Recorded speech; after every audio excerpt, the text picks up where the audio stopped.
सत्संग जलते बलते भट्ट में तड़पती हुई इंसानियत के लिए एक संजीवनी है। इंसान गमों में, दुखों में, परेशानियों में संसार में जल बल रहे हैं, उनसे बचने का एकमात्र उपाय सत्संग में आओ, सुनो और अमल कमाओ। तो जिस तरह जलते बलते शरीर में बर्फ की ठंडक असर करती है, उससे सैकड़ों हजारों गुना ज्यादा असर सत्संग में आने से तड़पते हुए जीवों पे, तड़पती हुई जीवात्माओं पे राम नाम असर करता है। सत्संग में आने से इंसान को मालूम पड़ता है करने वाला कार्य कौन सा है और छोड़ने वाले कार्य कौन से हैं। जो वचन सुन के मान लिया करते हैं उन पे परमानंद की बरसात होती है, और जो मनमते चलते हैं वो अपने कर्मों का आप रूपरेखा तैयार करके आप ही सारी जिंदगी उसमें उलझे रहते हैं। सत्संग में आने से जन्मों जन्मों के पाप कर्म ही नहीं कटते, बल्कि जीते जी भी पाप कर्म कट जाते हैं। जीते जी भी जो कर्म भोगने हैं वो भी पहाड़ से राई और राई से खाक हो जाते हैं। पर यह संभव तभी है जब इंसान सत्संग सुन के उसको माने, वचनों पे अमल करे। जब तक वचनों पे अमल नहीं करता यह इंसान तब तक खोखला है, तब तक खाली है और खुशियों से महरूम रहता है। तो इसलिए वचन सुनो और अमल करो, मन के कहे ना चलो।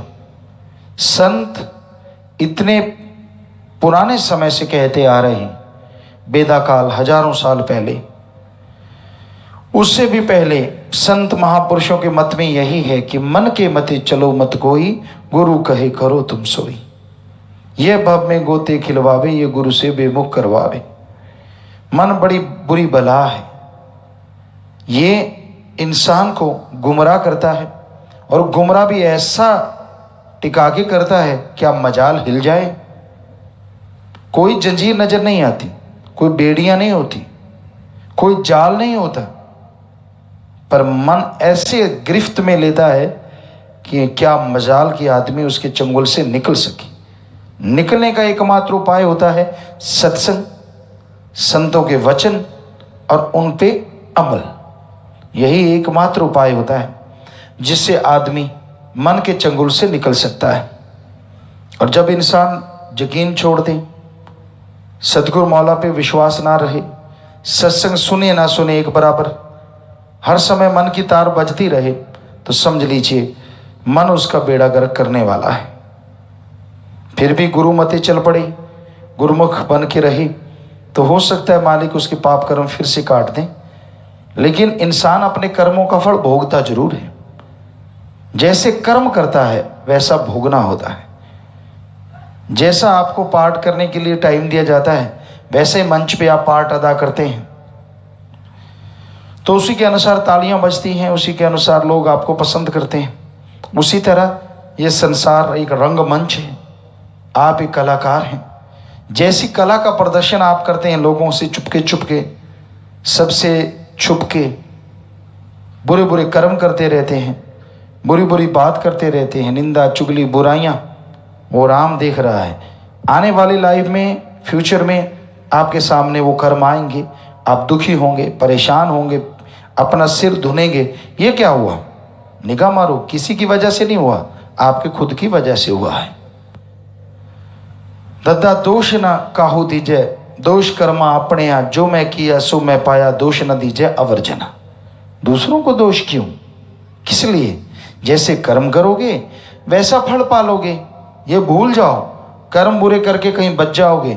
एकमात्र बचने का तरीका सुमरन करो, सेवा करो, सत्संग सुनो और वचनों पे अमल करो। ये ही एकमात्र तरीका है, वरना जितना मर्जी जोर लगा लो। पंजाबी में गाना आया था, ना जा बरमे नो लेख जाणगे नाले। चाहे किसी ने वैसे कह दिया, लेकिन हकीकत है जितना मर्जी जोर लगा लो, जैसे कर्म करोगे भोगने तो एक दिन पड़ेंगे ही पड़ेंगे। इसलिए बच के रहो। सुमरन, सदगुरु पे यकीन, वचनों पे अमल ही एकमात्र उपाय है जो आपको आपके बुरे कर्मों से बचा सकता है। वरना अगर बुरे कर्म करोगे, आप तो क्या, आपके कुलों को भी भरना पड़ेगा। आप सारे दुखी परेशान होते रहेंगे और सुख की नींद नहीं सो पाएंगे। इसलिए बुरा कर्म सपने में भी, हकीकत में तो क्या करना है, सपने में भी आए तो उसका भी थोड़ा पश्चाताप करो, सुमरन करो कि मालिक ऐसा बुरा कर्म फिर से ना हो। तो आपके वो सपने में आए पाप कर्म भी कट गए सुमरण करने से, और आपने तौबा की तो धीरे धीरे वो बुरे कर्म होने सपने में बंद हो जाएंगे। तो इसलिए भाई, आप हकीकत में तो क्या करना है, सपने में भी परहेज करें बुराइयों से। ये सत्संग में समझाया जाता है। जीव सुनते हैं, अमल करते हैं, वो अपने जीवन को जो कि अनमूल्य है, कीमती है, उसे बेशकीमती बना लेते हैं और यहाँ वहाँ दोनों जहाँ की खुशियों से हमेशा रूबरू रहते हैं, माला माल रहते हैं और उन्हें अंदर बाहर कोई कमी नहीं रहती।